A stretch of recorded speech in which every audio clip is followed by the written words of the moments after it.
The small town of Havenbrook was the sort of place where everyone knew everyone, where the aisles of the local grocery store were more like meeting halls than retail spaces. People exchanged smiles, offered updates on family members, and often paused to chat about the weather or local gossip. But on this particular Thursday afternoon, things were about to change in a way no one could have predicted. Karoline Leavitt, the manager of the town's only grocery store, was behind the counter when she noticed something odd. At first, it was a subtle movement, a flicker of motion out of the corner of her eye. She glanced over at the aisle near the back of the store, where a child was crouched low between shelves, his hands darting in and out of the display of candy bars. She recognized the boy immediately. Benji. He was about 10 years old, with a shock of messy brown hair and eyes too large for his face.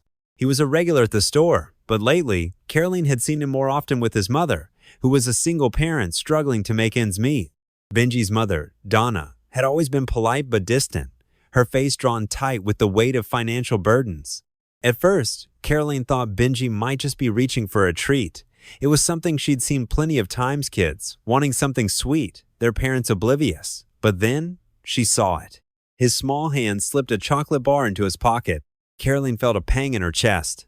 Her mind raced. Should she confront him? Should she call the police? It was just a candy bar, nothing more than a few dollars at most. But it was the principle of it.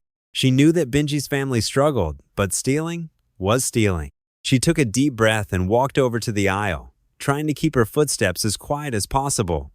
When she reached the row of candy bars, she bent down to his level, her voice gentle but firm. "Benji," she said softly, making him freeze. He turned to her, his wide eyes filled with fear. "What are you doing?" His face turned red. I didn't mean to," he stammered, his voice barely above a whisper. I wanted it. Mom, she doesn't have enough money right now." Karoline's heart ached. She saw the desperation in his eyes, the silent plea for understanding. She also saw something else: child caught in the act, but not in the way she expected. "Benji," Karoline said, her tone softening, "stealing isn't the answer, but I know you're just trying to help your mom. That doesn't mean it's okay." Benji bit his lip, looking down at the floor. "I didn't want to tell her I wanted it. I didn't want her to feel bad. I just thought maybe if I could have it, it would make everything better." The weight of his words hit Karoline like a ton of bricks. She looked at him, and for the first time, she truly saw the burden he was carrying. He wasn't just a kid trying to get away with something. He was a child who didn't fully understand the complexity of his family's struggles, trying to ease the pain he saw in his mother's eyes. "I understand," Karoline said quietly, "but I want to help you in a different way." Benji looked up at her, his expression confused. "You don't need to steal," she continued, "but you do need help, and I'm going to make sure you get it." Karoline took a deep breath and walked to the back of the store, where she called Donna, Benji's mother.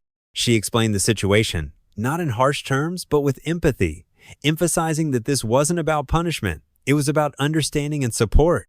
Donna was stunned, but Karoline assured her that she wasn't in trouble. She just needed to come to the store. Donna arrived a short time later, her face a mixture of embarrassment and relief. Karoline led her to the aisle, where Benji stood nervously, his hands in his pockets. Donna's eyes welled with tears as she saw her son's face, and for a moment, Karoline could see the weight of years of hardship in Donna's expression.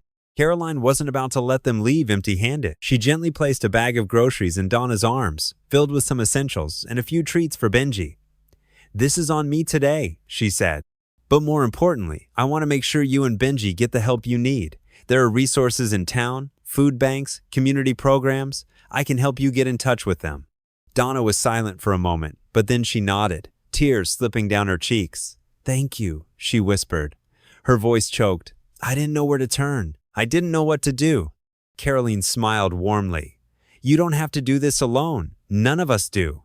Word spread quickly through the town. Karoline's decision to handle the situation with kindness and understanding shocked everyone. The usual response to shoplifting in Havenbrook would have been a call to the police, but Karoline saw something different. She saw a child in need of help, not punishment. In the weeks that followed, Karoline became more involved in helping the Leavitt family. She worked with Donna to connect her to community resources, and Benji started volunteering at the store after school in exchange for small allowances, something that gave him a sense of purpose and pride. Slowly but surely, Their lives began to change. The town of Havenbrook, too, began to shift. People saw that Karoline's approach, treating the problem with compassion rather than condemnation, made a difference. More people began to reach out, offering help where they could, whether through donations, time, or simply offering a listening ear. For Karoline, it was a lesson in the power of empathy and understanding. She had done more than save a child. From a small mistake, she had sparked a ripple of kindness that spread through her entire community. And in the end, that was the most profound decision of all.